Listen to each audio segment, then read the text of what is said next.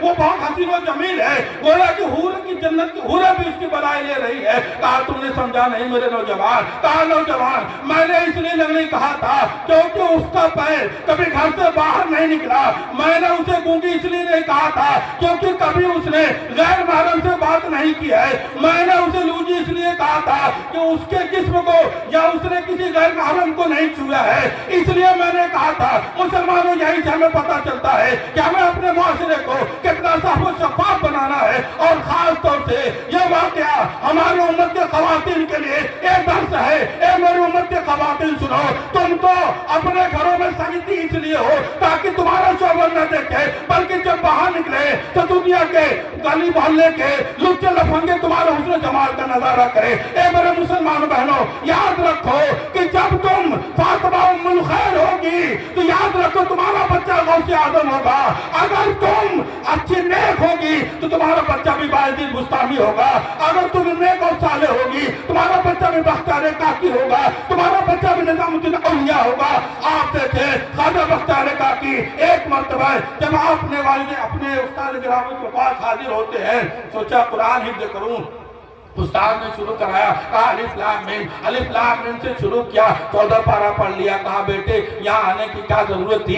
ارے جس سے تم نے 14 پارہ سیکھا ہے, جس کے ذریعہ تم نے 14 پارہ یاد کیا ہے, اسی سے 30 پارہ مکمل کر لیتے. خواجہ بختیار کاکی فرماتے حضور استاد محترم مگر میں کیا بتاؤں, میری ماں کو 14 ہی پارے یاد تھے. اور جب میں سکم معدن میں تھا اس کے بعد جب میں دنیا میں آیا اپنی ماں کے زبان سے یہ 14 پارے میں تلاوت کرتے ہوئے سنا کرتا تھا کہ ان کا قوت حافظہ بھی بہت مضبوط تھا, اس لیے یہ 14 پارے مجھے یاد ہوئے. اب باقی آپ یاد کرا دیں. تو مسلمانوں کہنے کا مطلب یہ ہے یہ ساری ذمہ داری صرف ہم عورتوں پہ نہیں چھوڑ سکتے, ہم نوجوانوں پہ, ہمارے گھر کے ذمہ داروں پہ, جو ہمارے گارجین ہیں, ہمارے مرد حضرات ہیں, جتنی گناہ میں وہ شریک ہے اس سے زیادہ کہیں ہم شریک ہیں. اس لیے کہ اگر ہم نے انہیں رزق حلال کھانا کھلایا ہوتا, اگر ہم نے ان کو اچھی کمائی کھلائی ہوتی تو شاید نوبت یہ نہ آتی, ہماری اولاد میں نیک اور صالح ہوتی, ہمارے اندر بھی ہمارے معاشرے میں بھی کوئی غوث اعظم پیدا ہوتا, کوئی خواجہ معین الدین چشتی پیدا ہوتا, صابر پاک پیدا ہوتا. مگر ان اولیاء کرام کے جانے کے بعد آج ہمارے معاشرے میں ہمارا معاشرہ اتنا بدکار کیوں ہو گیا ہے؟ کیونکہ ماں جو سب سے پہلے گود ہوا کرتی ہے, جو جہاں سے بچہ سیکھتا ہے, ماں ہی جب صبح اٹھتی ہے تو وہ بجائے فجر کی نماز پڑھنے کے وہ سب سے پہلے موبائل اٹھاتی ہے. میں پوچھنا چاہتا ہوں ماں, ایک میرے مسلمان گھروں کی عورتیں تمہیں موبائل سے کیا لینا دینا ہے؟ تم صبح اٹھو, میں ایک پیغام دیے جاتا ہوں, اس کے بعد انشاءاللہ اپنی بات ختم کروں گا کہ اگر ہمارے گھر کی خواتین یہ مزاج بنا لے کہ انشاءاللہ آج سے آئندہ آنے والے دن میں گوشت آئے یا نہ آئے, ہمارے گھر کا مالک گوشت لائے یا نہ لائے, ہم اس شرط پہ کھانا بنائیں گے کہ اگر ہمارے گھر کا ذمہ دار, اگر ہمارے گھر کا مالک, ہمارے گھر میں جتنے ہمارے گھر میں جتنے رہنے والے نوجوان ہیں, ہمارے گھر میں جتنے بچے اور بچیاں ہیں, اگر سب لوگ نماز فجر ادا کریں گے تو اس کے بعد ہی میں گوشت بناؤں گی. یاد رکھو وہ انقلاب پیدا ہوگا جس کو زمانے نے سوچا نہیں تھا, لیکن یہ انقلاب کہاں سے آئے گا؟ ہم سے زیادہ ہماری گھر کی خواتین, ہماری مائیں اور بہنیں اس انقلاب کو لا سکتی ہیں. دعا ہے پروردگار عالم اپنے نبی پاک صلی اللہ علیہ وسلم کے صدقہ و طفل میں مجھ سے بیان کرنے میں جو بھی آمدن و سہون غلطیاں ہو گئی ہو اسے اپنے حبیب کے صدقہ و طفل میں معاف فرمائے, اور ہم تمام سامعین کو, سامعات کو غوث اعظم کے نقش قدم پر چلتے ہوئے ہمیں صراط المستقیم پر چلنے کی توفیق عطا فرمائے, اور تمام سامعین کو فیض غوث اعظم سے مالا مال فرمائے. وآخر دعوانا الحمدللہ رب العالمین. السلام علیکم ورحمۃ اللہ.